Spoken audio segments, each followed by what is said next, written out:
More evacuations as wildfire danger hits the southern half of the province. I went around, was grabbing pictures and whatnot, like stuff that you just can't replace. A look at how showers could be helping the fast-moving situation. Plus, a pre-planned abduction and potentially living off the grid. New information about 2 kids still missing in BC. And new standards for how sex assault victims are treated in police investigations. 6% or less are reporting to police. What the province is doing to make up for the old mistreated cases. This is CBC Vancouver News.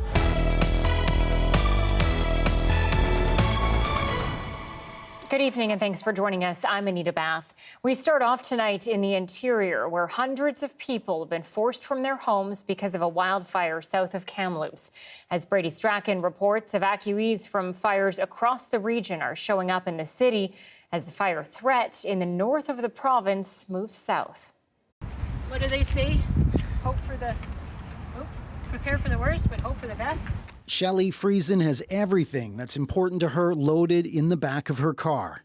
Files, some bedding, clothes, necessities. Oh, you're tired. My dog. Yesterday evening, she and her parents were told to leave their property as the out-of-control fire threatened homes just south of Kamloops. The fire has exploded in size, now estimated at 25 square kilometers. As fire crews attack the blaze from the air and the ground, people forced to leave are coming into Kamloops to this evacuation reception center to register and to reflect on what they've been through. Yeah, when we were leaving, we could see the glow of the fire. Yeah. So it was, It really hit home then because Yeah. we didn't realize how close it was. There are evacuees from other towns here. A fire over the weekend near Lillooet forced people from that community too. Some of them are now in Kamloops taking refuge. Very stressful. It was hard to leave, and I was packed, and you know, you're expecting it, but when it actually happens, and we had to put her down. That's when you get mixed. You know, it's hard to concentrate. As the fires burn out of control and smoke blankets the area, people here can only wait and hope that everything they've left behind will be there when they're finally able to return. You know, if it all burns down, well, plan C. I don't know. Brady Strachan, CBC News, Kamloops. Farther southeast in the province now, where families in and around Cranbrook are watching the weather closely tonight, with the forecast calling for wind that could push the nearby wildfire closer to the city. Rihanna Schmunk has more on what crews are facing there.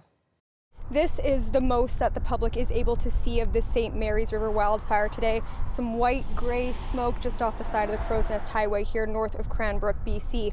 And it does look calmer than it has in some time, but that doesn't mean that the danger has passed. It is tricky with fires because when the fire lays down, it doesn't feel as visual, so it doesn't feel as, urgent sometimes to people as when they are seeing something that's more dynamic. But people are certainly aware that there is a fire in the area, and we're just encouraging anyone that's on alert to make sure that they're staying prepared and aware.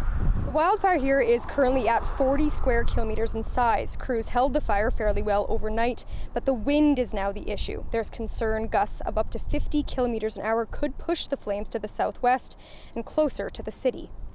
We're starting to see some of the sustained winds moving into the area, and we are expecting to see some gusty conditions this afternoon. So that is the sort of the big focus, not just for us in the Regional Emergency Operations Center, but obviously for the crews that are out in the field as well. It's a cold front that's coming in, and quite often the winds can be erratic and shifting when that system moves in. So that's one of the things we'll be paying very close attention to. More than 670 properties are still on alert in and around the area around Cranbrook, and there are still 50 that are on evacuation order.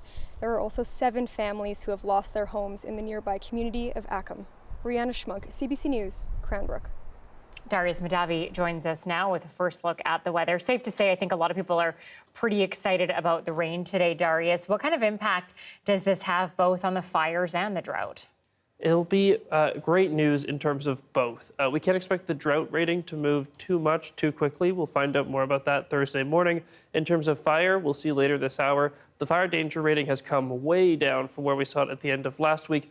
Really only a few areas still in higher extreme danger. Now, it's the same story for much of the province today. You can see that here on the lower mainland, we've gotten a ton of rain in the last 6 hours alone. This is just one impulse we've had. We had another one earlier this morning. I think, like many people, I woke up to a lot of rain pitter-pattering on my window, and I was very happy to see that. What's bringing us all this rain? It's this low-pressure system just off the coast, now hovering just over Vancouver Island. It has grown a bit and moved a bit further east. And then you can see all this moisture coming up through the province, going to be hitting much of the central and northeastern parts of the province later today. So nothing but good news in terms of fire danger and drought rating. Also, bringing temperatures way down from where we saw them last week. This is well below seasonal for much of the province. We'll see also later this hour that temperatures tomorrow also going to be changing as a result of that low pressure moving into the province. This is what we can expect over the next 24 hours. Plenty of rain still to come and more on Wednesday as well. All right, thanks, Darius. Thank you.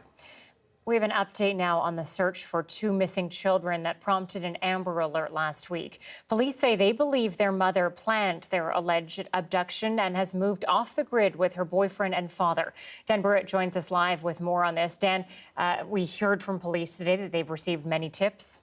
180 since last Wednesday, Anita, but still no confirmed sightings of Aurora and Joshua Bolton. These are their images, last seen at a gas station in Merritt, July 7th. Their mother, Verity, is suspected of abducting her children when she failed to return them to their dad after a planned vacation. Police say they have credible information to believe the children's abduction was pre-planned. Now, they think Verity, the children, her father, Robert Bolton, and her boyfriend, Abraxas Glazoff, may be living off the grid, meaning not connected to basic utilities like electricity and water, and may be living in trailers somewhere in a rural area. Mounties released this new photo today of 53-year-old Abraxas Glazoff. He's from Nelson. He has connections to the Deadman Valley and Vedette Lake area and is said to be an outdoorsman who's lived off the grid before. Police say Verity met with her father, 74-year-old Robert Bolton, in Chilliwack in late June. He has not been back to his home since. He has health problems and he may seem confused. Now, Verity Bolton was last seen at a Kamloops grocery store on July 15th. She's said to be white, 5'2", 119 pounds, with brown hair, brown eyes, last seen wearing dark clothing. As for the children, again, Aurora Bolton, 8 years old, just under 4 feet tall, with brown hair and brown eyes. Joshua Bolton is 10 years old, just under 5 feet tall, with short brown hair, blue eyes, last seen wearing shorts and a T-shirt. The group may be traveling in a dark blue Dodge Ram 2500 with BC license plate SJ2708. They could be towing a fifth-wheel travel trailer like this or a horse utility-style trailer you can see there on the screen. If you see the children, Verity, her father, her boyfriend, or the truck, you're asked to call 911 right away. Do not approach them, police say. Mounties say the public will play a big role in finding these 2 children. Anita. No doubt. Dan Burrett reporting live for us tonight. Thank you. The City of Vancouver has revealed it will not renew the lease for an overdose prevention site in the downtown core. The news comes as toxic drug deaths continue to climb across BC, with more than 180 people killed last month. As Joel Ballard reports, officials and police say the site at Seymour and Helmkin has led to several issues, including an increase in crime. The deadline is looming. This overdose prevention site needs to move out by March. We've been hearing a lot of concerns from the community. Those concerns stem from the number of people on the sidewalk. He says the site is too small, with no real waiting room or space for people to gather before and after accessing services. So they congregate outside the building. Everything from fights outside the OPS, encampments, drug paraphernalia, needles, garbage, human feces on the sidewalk. Since 2020, police say calls have increased from under 200 a year to almost 500. And advocates acknowledge a need for balance, but say the site is crucial. This facility was put here because it's needed to, save lives. Outside of the downtown east side, this area has the highest number of overdose deaths. Without the site, he says people will likely use alone. And these challenges, he says, highlight a much bigger issue: the lack of housing. It becomes easier to blame harm reduction services than it is to actually change those other policies. People have absolutely no place to go. Both the City of Vancouver and Meisner say they support harm reduction services and supervised consumption sites, but have offered no alternative location. Vancouver Coastal Health says it's disappointed, adding that the site has saved many lives and connected people at risk of overdose to essential healthcare supports and services. Meanwhile, not everyone at the city is on board with this move. At the core, this space is saving lives. This city councillor says avoiding a gap in services is crucial. What I'm calling for is for the mayor and ABC majority to renew the lease on the Yaletown OPS until a better alternate site is found in the neighborhood so that we don't disrupt services and so that we don't see more people die. Vancouver Coastal Health says it's already working to find a new site. Joel Ballard, CBC News, Vancouver. Some UBC students are raising concerns about disappearing services at on-campus residences.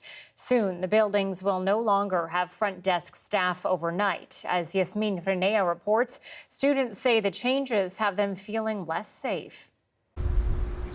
Starting August 1st, front desks at UBC residences will not be staffed from 11 p.m. to 7 a.m. every day.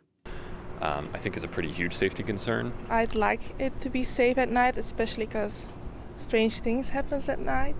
UBC houses more than 13,000 students in 15 residences. The front desks are there to support residents in a number of ways, including calling for emergency assistance and helping students who are locked out of their rooms. You go to get a new key, they can often walk you back to your building and help you get in. And now that won't be available at one of the most dangerous times of the day. UBC says it's closing down overnight operations because of staffing challenges at night, leading to last-minute closures. It says even though the physical desks will be closed, there will be 3 overnight mobile teams in and around residence areas ready to respond. In a statement, the Associate Vice President of Student Housing says by creating dedicated teams of overnight mobile staff, we will be able to improve service levels for students both during the day and at night. UBC says students can also call for help on blue phones stationed all around campus. Yeah, I guess that's a bit of an inconvenience then if you really need something that urgent. But for other students, it's not a big deal. We really don't go out after 11 p.m. But some students say they feel like they're getting fewer services even though they're paying more for rent. Students signed on to a rent increase in the spring in the range of 3.5% to 8%, depending on the type of unit. Now, a few months later, we're having the services and amenities that are available to us decreased to 2/3 of what they were beforehand. The university says the rent increases are necessary to cover inflationary costs, adding the safety and well-being of students is its top priority. Yasmin Renea, CBC News, Vancouver. The transit strike in the eastern Fraser Valley may be over, but you're going to have to wait a bit longer before you board a bus. We're definitely working on getting back on the road as soon as possible. We know that the residents of Fraser Valley have been without service for some time. The union says there are a number of issues causing the delay. For one, maintenance work hasn't been done in a couple months. A refresher training is needed for operators returning to work as well. The union isn't giving an exact timeline of when buses will be back up and running at full capacity. Well, the waters off the northeast side of Vancouver Island have been feeling balmy lately, and that's bad news for kelp. Temperatures in the northeast Salish Sea have been reaching 21 degrees or higher. That's 2 to 3 degrees more than kelp can take, so entire kelp forests from Denman Island to Campbell River are now dead. Experts say marine heat waves are changing the face of BC's shorelines. BC coastal ocean will be warmer, not just at the surface, but it turns out during El Nino years, it actually gets warmer at the bottom of the Strait of Georgia. The impact on kelp is being assessed by climate scientists looking for clues as to what other damage the warmer waters may be causing to local ecosystems. Okay, bighorn sheep in Radium Hot Springs can look forward to a safer commute with a new overpass being built for them. About 10% of the herd dies each year because of accidents with vehicles. That's why a new animal overpass will be built to make that stretch of Highway 93 and 95 safer.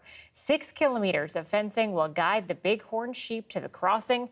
The province says the herd's population has dropped from 230 sheep in 2003 to 120 in 2019. And some good news to tell you about involving one of our own well-loved CBCers. Johanna Wagstaff has delivered a beautiful, healthy baby girl. Annika Ridley Wagstaff-Staden was born 4 days ago on July 20th. Mom and baby are doing well, adjusting to their new expanded family. And Johanna says no one is more proud, you can see it there, than Annika's big brother, Wesley. So precious. Johanna, Wesley, Tristan, and Rodney, we wish you a big congratulations. We are so happy for you and cannot wait to meet your beautiful bundle of joy. Well, it's a powerful drug popularized in part by 90s partygoers, but a new study suggests ketamine, which is a controlled substance in Canada, could pose some mental health benefits. Medical columnist Melissa Lem will share the latest findings next.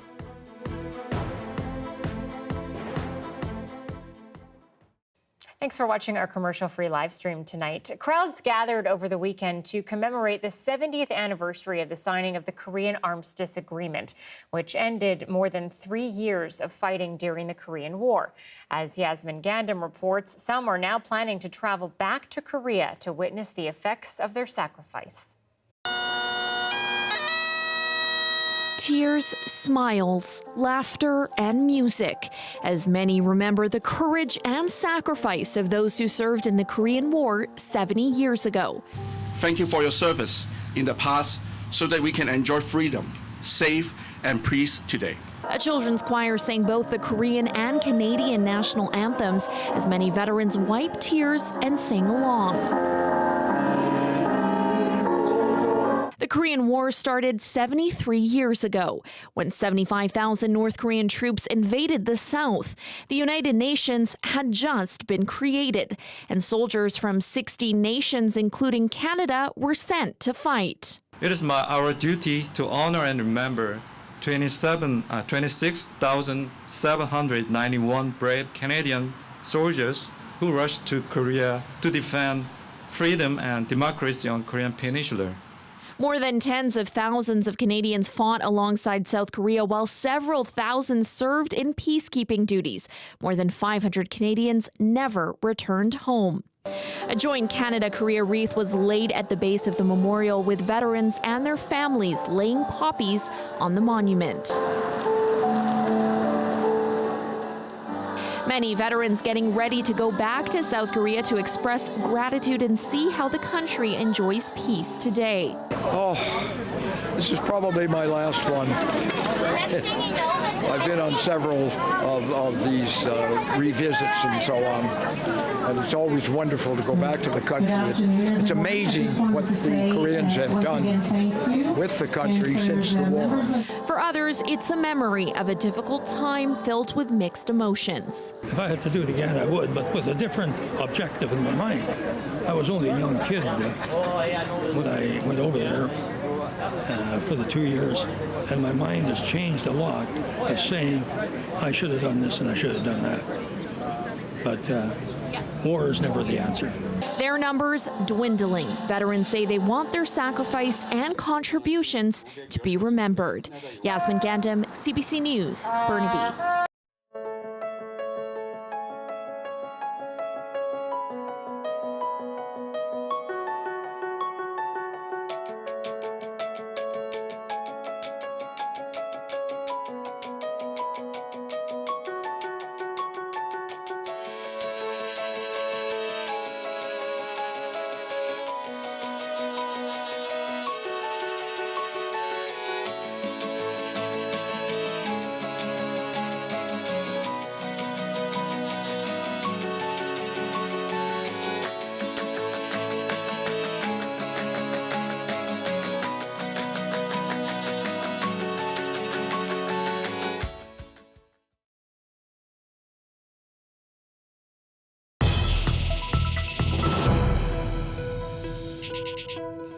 A new study suggests a popular party drug could be effective when it comes to treating severe depression. Researchers from the University of New South Wales conducted a month-long study in which they administered ketamine, an anesthetic most commonly used by veterinarians to some depressed participants. The result, published in the British Journal of Psychiatry, found that more than 20% of participants saw their treatment-resistant symptoms go into remission after a month of ketamine treatment, compared to just 2% of a placebo group. Joining me now to talk more about this in our bi-weekly medical column is Dr. Melissa Lem. Doctor, sale, possession and production of ketamine is illegal in Canada unless authorized for medical purposes. So the average person can't actually buy ketamine, but is it being used in hospital settings here or with doctor prescriptions? Anita, although we don't hear about it a lot, ketamine is still used pretty regularly in hospitals, particularly for anesthesia purposes, especially in the emergency department in kids. It's known as a unique drug because it does everything you need when you're doing a painful procedure. It puts you to sleep, it makes you forget, and it also relieves pain. And there are also a handful of clinics across Canada who are using ketamine in a very controlled way to treat mood disorders. Yeah, so let's talk about that a little bit more, because this study builds on growing evidence that psychoactive drugs like psilocybin mushrooms as well can be effective for depression. Where is Canada at with trials and usages of these kinds of methods? Well, if you look at Health Canada's clinical trials database, there's only one registered trial for ketamine right now, which is a pilot study for treatment-resistant depression. So not a whole lot of current research there. But if you look at psilocybin, that research is a lot more popular. So I counted more than 15 pending or ongoing trials looking at psilocybin use for mood disorders ranging from depression to anxiety to PTSD, possibly because its effects appear to be longer lasting than ketamine. That said, there isn't a huge evidence base for the use of psilocybin either to treat these, and it also needs to be done under very carefully controlled conditions, so it's not something to try on your own. When talking about ketamine and looking at this study, who is best suited for a treatment like that? Well, it's important to know that supervised ketamine treatment is a last resort. Because it's riskier than other drugs, it should be used for patients who have treatment-resistant depression, so those who have tried at least 3 other conventional medications. We also know that ketamine can increase your blood pressure, so it shouldn't be used in people with uncontrolled high blood pressure or those with unstable heart or lung disease, or actually a history of substance use or dependence. Also, there isn't a lot of research in children or seniors, so those groups should be avoided as well. And are there any limitations of the study that people should really think about? Well, one issue with the study was that the effects didn't last very long. So when patients who improved at first followed up 4 weeks after their last dose, less than half were still in remission. Ketamine can also be addictive. If you use it regularly, you can become tolerant to it, and you might start to crave it, which some patients in the study actually did experience. Long-term risks of ketamine can also include memory loss, flashbacks, and social withdrawal, which obviously can counteract any positive effects from the drug. So while it may be useful for some people with treatment-resistant depression in very controlled settings, more research has to be done before this treatment becomes mainstream. Dr. Melissa Lem in our bi-weekly medical column. Thank you. Thanks. After the floods, the cleanup begins. A province sent reeling after fires, now recovering from flash floods. The latest from Nova Scotia after the break.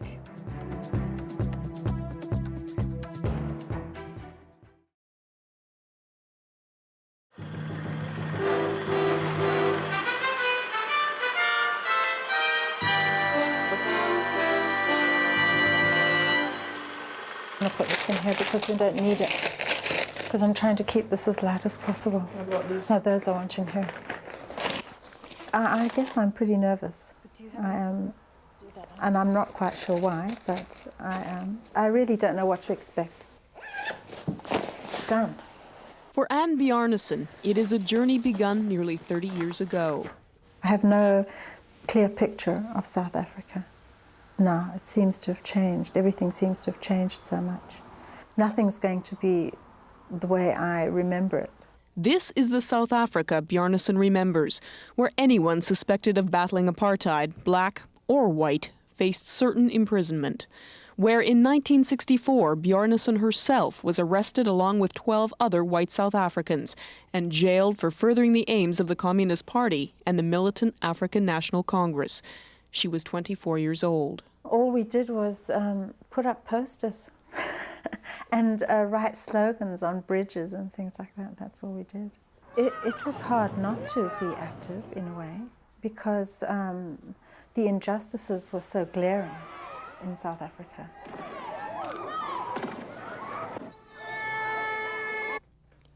Nearly a generation has passed. Bjarnason now lives in Canada. She has a daughter, Signe, 15. These are pictures that I did of people when I was in the dock on trial. That's the special branch in the box giving evidence. Yeah, it's. I'd be interested to meet the people that she was in jail with, and I mean, I don't know all that much about it, and it would be interesting to find out a little bit more about what did happen. Within days, she will. When Anne Bjarnason fled South Africa 22 years ago, she was ordered never to return. Recent reforms mean the door is open once again, a chance for Bjarnason to pick up the fight where she left off.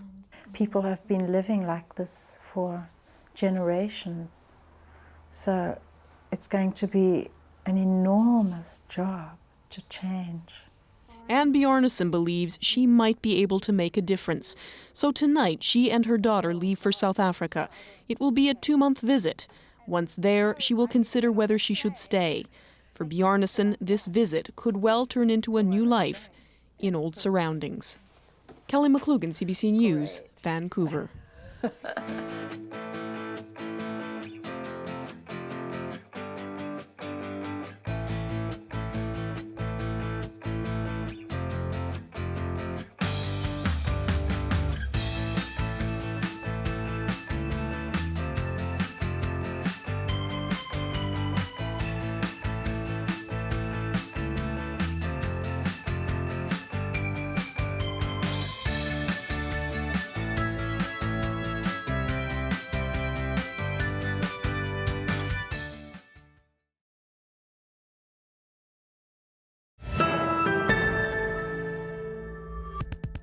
Floodwaters have started to recede in some parts of Nova Scotia. As Shayna Luck reports, people are taking stock of the extensive damage to a province already hit hard by other natural disasters. Paul Chang takes inventory of the damage to his tropical fish store right beside the muddy Sackville River. On Saturday, the river was inside the business. We had about 12 inches of water that came in through the store. He's thankful it didn't get high enough to flood the tanks, but the damage was done. Others trying to deal with flooded basements, like Laurie McLeod Doyle. It's practically biblical. You know, we're just waiting for the locusts now, right? We got the fire, the floods. You know, it's crazy. Premier Tim Houston said he's requested federal disaster assistance. The province now forced to rebuild again after a string of major climate disasters over the past year and a half. But just in that time, serious flooding in Cape Breton, Hurricane Fiona, massive devastation across many parts of this province, northern Nova Scotia. Fires, devastating fires. We're still trying to get through and to respond to Hurricane Fiona and clean up. We're still trying to, let the fire situation is still, look at the impact on people's lives. And now here we are today. About an hour's drive west of Halifax, crews were already at work doing road repairs. Water smashed apart roughly 50 roads and triggered landslides. Rail lines were damaged and 6 bridges were completely destroyed. It was just like somebody opened up the skies. Water was coming in. You couldn't come out here. It would just wash you right down the street. It was that bad. Officials estimate between 500 and 600 people are still displaced around the province, 200 of them in Halifax. Melanie McWhirter was rescued from her home by a fire truck. I was standing in the middle of my driveway up to my knees in water. Our basement is fully flooded. Our neighbors are flooded out. But for some, this latest disaster will leave another lasting mark. Shayna Luck, CBC News, Halifax. The federal government has unveiled a plan to ban some fossil fuel subsidies. This is in response to a promise G20 leaders made years ago to phase out those subsidies that are deemed inefficient. But as Kyle Bax reports, some environmentalists feel the government needs to go further. After committing to cutting subsidies to the oil patch more than a decade ago, the federal government announcing how it wants to tackle those financial supports. What we're eliminating are federal support that are directed at the oil and gas sector, and that gives the oil and gas sector an economic advantage over other sectors, in that case to produce oil, gas, or coal. There won't be an instant change. Instead, Ottawa unveiling a proposed framework. It would apply to 129 tax and non-tax measures to see which supports for the oil patch will stay and which will go. No dollar figures were provided, so at this point it's difficult to gauge what impact it could have on the oil patch. We need to make sure that if governments change, if priorities change, the policies stay essentially consistent, because companies are betting billions and billions of dollars on this over the next decades to allow them to reduce their greenhouse gas intensity, and they need to have enough clarity to reduce the risk of that. The federal government is clear it intends to keep providing funding to the industry toward reducing emissions, including the construction of carbon capture and storage projects. That alone could mean tens of billions of dollars of support over the next few decades. Environmental groups are pleased this long-awaited policy is finally here, but they wish it went further, since the federal government intends to keep providing subsidies to the oil patch for many years to come. Kyle Bax, CBC News, Toronto.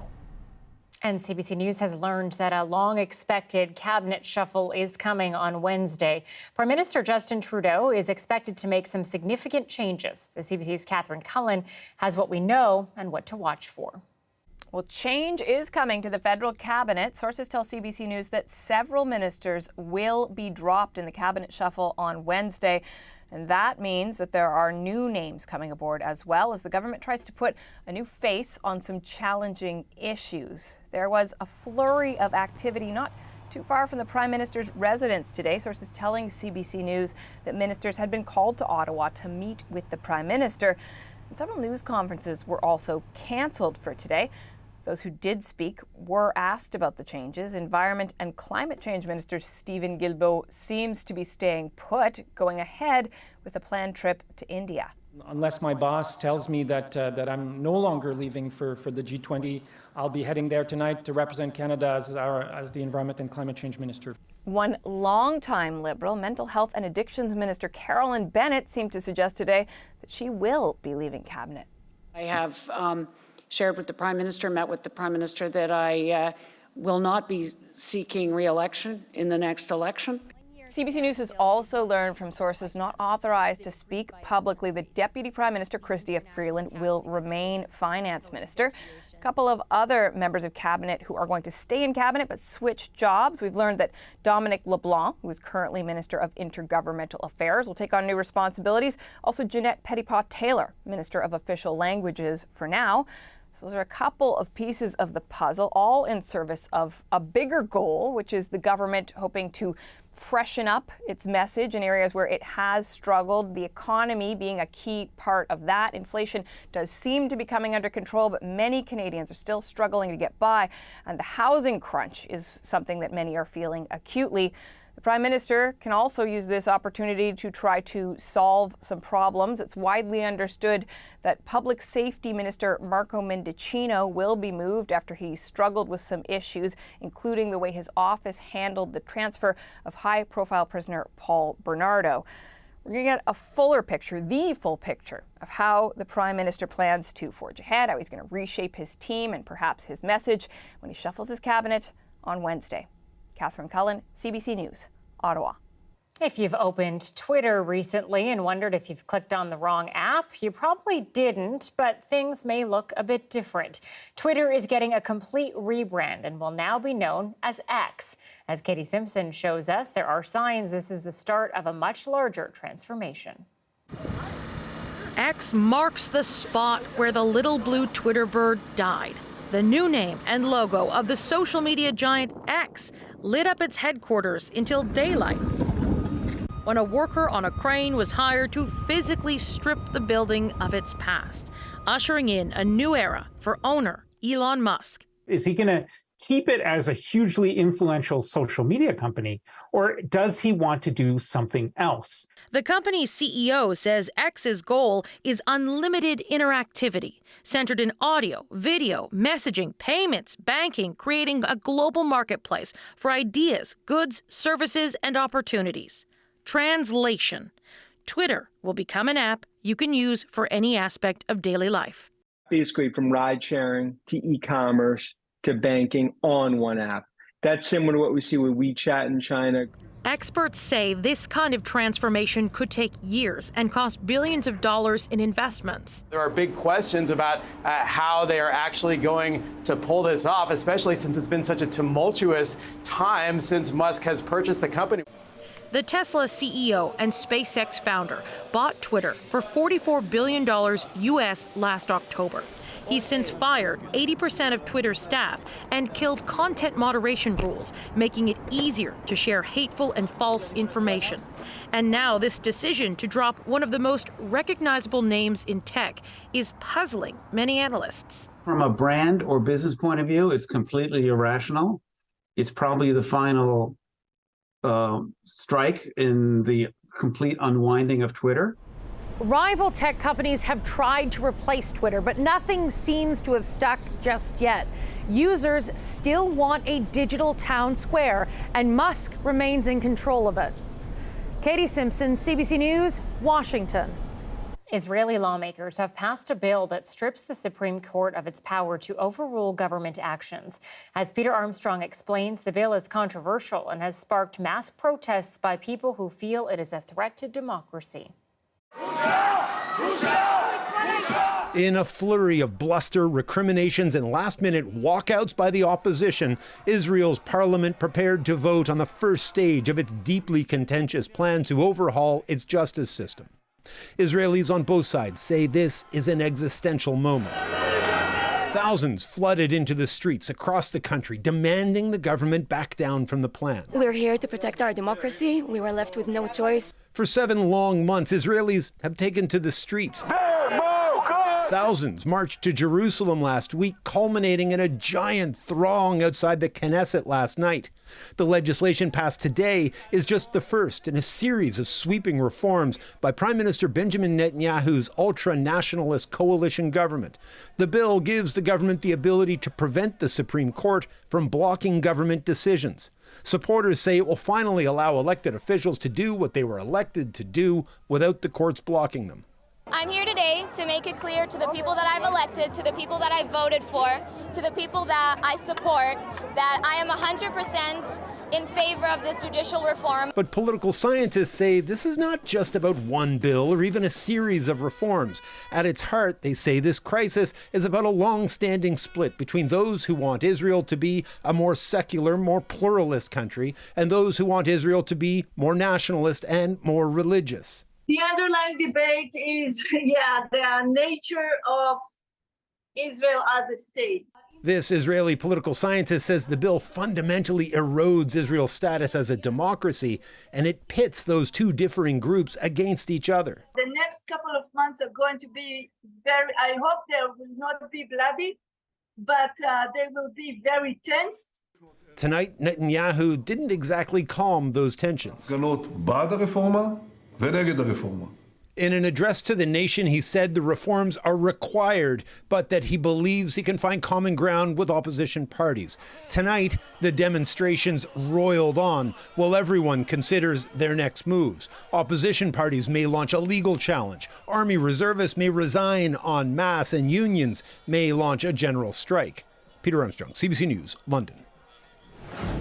Transatlantic balloon flights traversing the Titanic and now camping on an iceberg. It seems extreme tourism is on the rise lately. After the break, some adventurers weigh in on the potential costs and the potential benefits.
Well, it may not feel like it today with rain across much of the province, but it is summer, and nothing says summer in BC like a visit to a lake. A bit of swimming, soaking up the sun and the fun.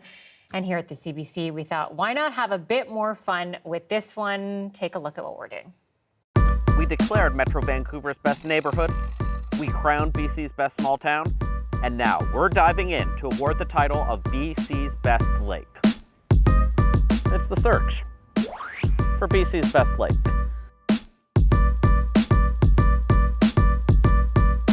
Head to cbc.ca/bestlakebc to sign up to win the ultimate CBC Lake prize pack. I, too, would like one of those prize packs. Joining me now is the mastermind behind this lakes competition, the bracket master himself, Justin McElroy. Justin, why lakes? It's a good bucket hat, Anita. You should try and get one. Why not lakes? You know, one thing that unites this province, whether you live in a big metropolis or a small town, is that desire during the summertime to get to that little slice of heaven, your own lake, whether you've been there for years, whether you now go there with your family, whether it's going for camping or getting on the water or just tanning and enjoying the view. So we asked people, what's your favorite lake? We got more than 600 responses across the province, from big ones to small ones and everything in between. And over the next 2 weeks, we're doing a competition asking people to vote for their favorite in a series of one-on-one competitions. And then we'll eventually get down to 16 lakes, to 8, to 4, to 2, and we will crown objectively, scientifically, the best lake in the province. I hope it's objectively and scientifically.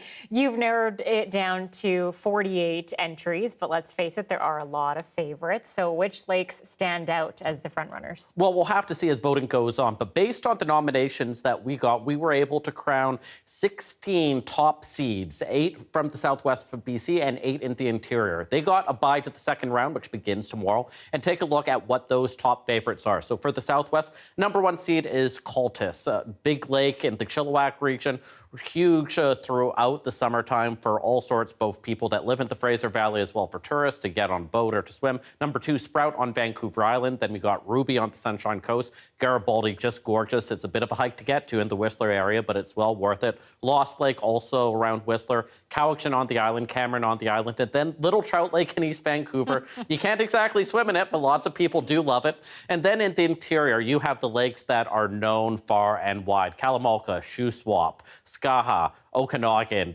These are lakes that have huge communities surrounding them. They're going to be big favorites for a long time to come. You also have O'Hara and Emerald Lake up in the Rockies. You have Christina in the Kootenays. There are a lot of lakes which are favorites if you live around them. The question is, which communities are going to get their base of vote out? Do they want their lake to be known as the best one in BC, or do they worry that it'll ruin it? We'll have to see over the next couple weeks. Yeah, I'm sure there's a bit of both there. And I have my bone to pick with Trout Lake, but you've heard me rant and go on about that. I grew up in Abbotsford, so going to Cultus and Harrison, that was pretty standard for my family and friends. But now as an adult, Soyuz is one of my favorites for sure.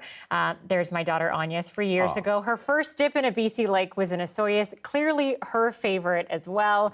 Shuswap is the other one that I really love. There's my husband on a paddleboard. So I mean, it's houseboats that are more the standard out there, right? But I know, yeah. And you recently did a nice houseboat out there. Yeah, no comment. But this is the thing. Everyone has different memories of lakes at different stages of their lives, and that'll help inform their vote over it. It's just bragging rights, but it's a fun way to have a few arguments about our province and about the lakes that connect us over the next little bit. Yeah, lots of arguments to be had. Thanks, Justin. Thanks. And Darius Madavi joins us now. Darius, I know you haven't been in BC for very long, but have you had a chance to check out any of these lakes? Do you have a favorite?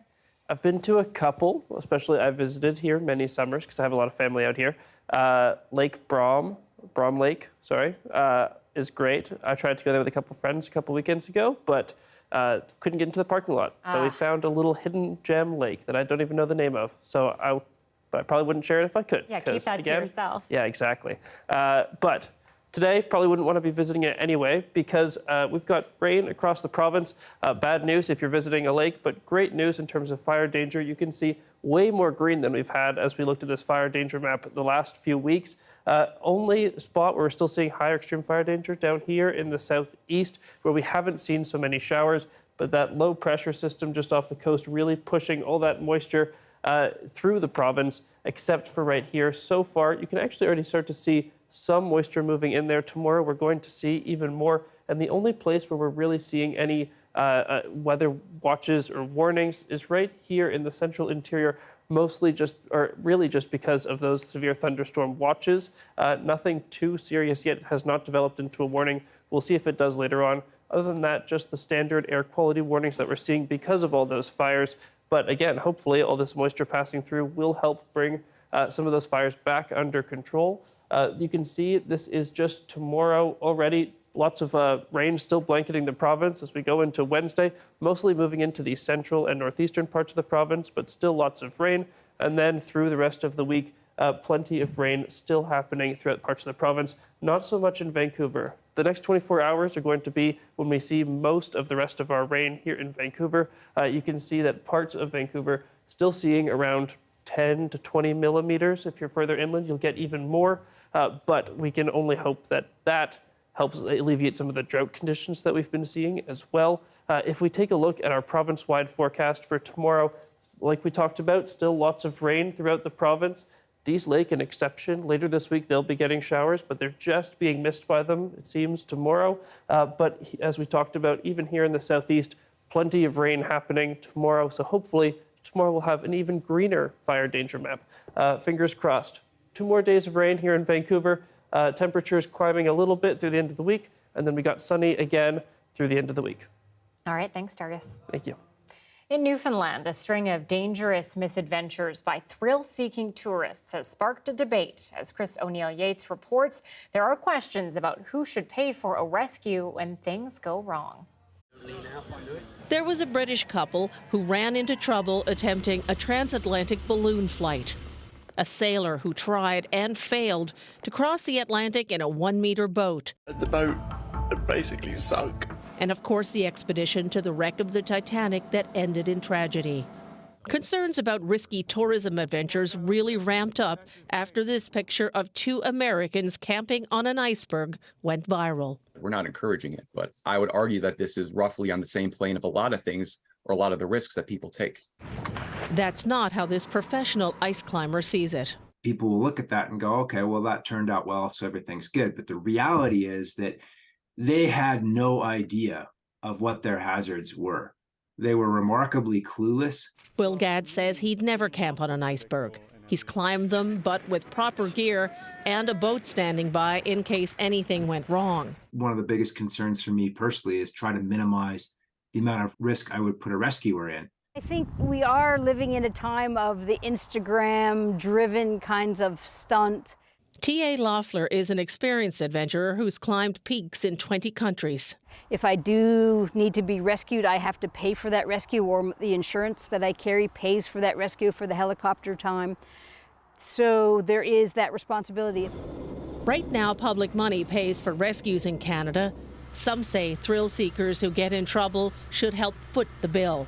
The responsible thing would be for these people to post a significant bond to cover at least a good portion of the costs involved.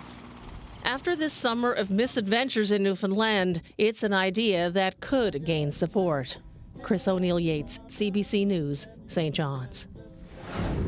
Coming up, a man who is visually impaired swims the Georgia Strait from Vancouver to Nanaimo.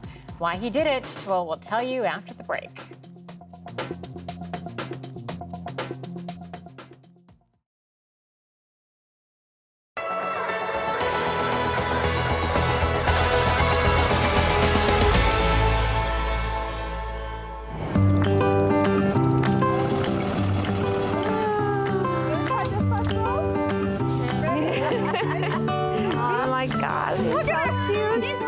To start the day every morning with a smile on our face, and the puppies surely do that to all of us in this community. Hello!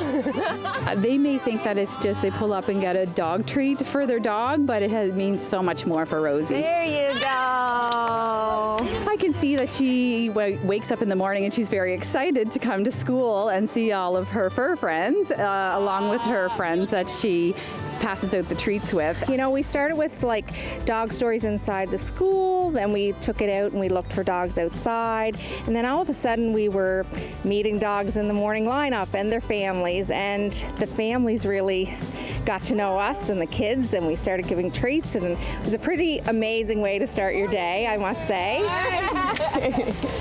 And it gives her a boost of motivation and makes her day so bright and just keeps her going for the whole day. Rosie is my 12-year-old daughter, and she has a rare genetic condition called Phelan-McDermott syndrome. When she was diagnosed 10 years ago, she was one of about 150, and now there's about 3,100 worldwide. And for Rosie, we're happy that she's mobile. Her biggest challenge probably is her verbal ability, so she communicates with the tablet, even though she does have some communication verbally. Who did we see? This is Gunnar. He gets so excited to see me in the morning. We did a story in front of her class, and at that time we had 19 dogs on her tablet that she got to tell her class about, and what their names were and who their owners were. And it was so nice to see all the parents that have contributed to this little ritual that is such a part of Rosie's morning and really has contributed to making a positive start in her day. Well, I think first of all, the dogs love it. So it starts off with a really nice day for them, and it's lovely to see the kids and how excited they get. And it's just become a really nice part of the morning routine. Well, I hope that they know what it's done for us as a family, and how it has been so wonderful for Rosie and brought her so much joy in the morning. She started all this. I mean, she let us. She can make people do anything, and even with her communication, she's still engaged with the families and the dogs, and made the whole event pretty special for the students at Stratford Elementary. As much as it's sad that she's leaving us, and the fact that she loved puppies made us all create this somehow. So she was the one who made us do all this, and now we are all part of that, and we're so happy that this got created. So it is sad in that point, but I know that she's going to brighten other people's life wherever she will go. So it's happy and sad in the same time.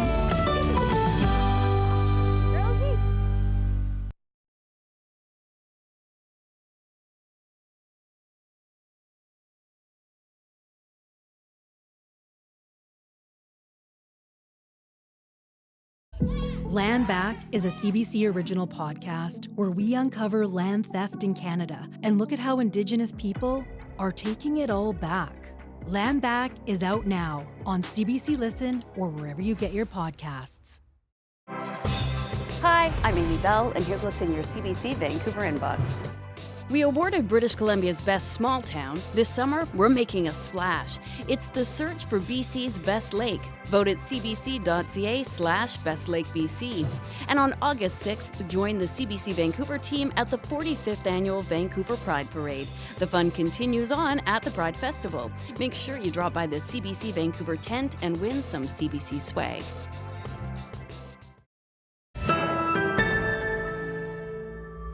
A 39-year-old man who is visually impaired completed his swim all the way from Vancouver to Nanaimo over the weekend.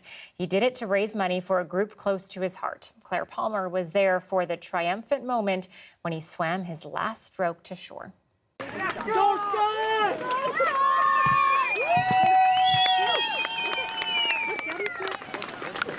Dozens of friends and family have gathered here at Piper's Lagoon. They're cheering on Scott Reese on the final stretch of his Vancouver to Nanaimo swim.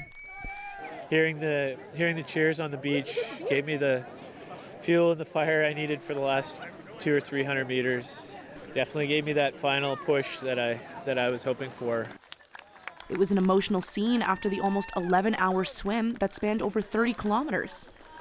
Just really proud of him, and I'm really grateful to everyone that supported us. We've had an amazing group of friends and family who have been our village and helped both me and Scott with all the training, and so we couldn't have done it without them. So I'm really grateful for everyone.